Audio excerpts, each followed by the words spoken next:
Сәлеметсіздер ме достар? Әйел адамның өмірдегі ең басты мақсаты ана болу бақыты.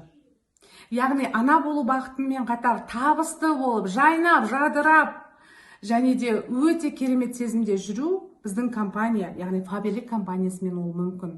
Яғни біздің компанияда аналық бонус бар. Аналық бонус дегеніміз, сіз үйде отырып, компьютер арқылы, жаңағы телефон арқылы бизнес жасай отырып, маркетинг план бойынша табысқа шығып, және сол бойынша 15%-ға маркетинг план бойынша шықсаңыз, сіз ана болу бақытында қосымша, табысыңызға қосымша, және де аналық бонус аласыз.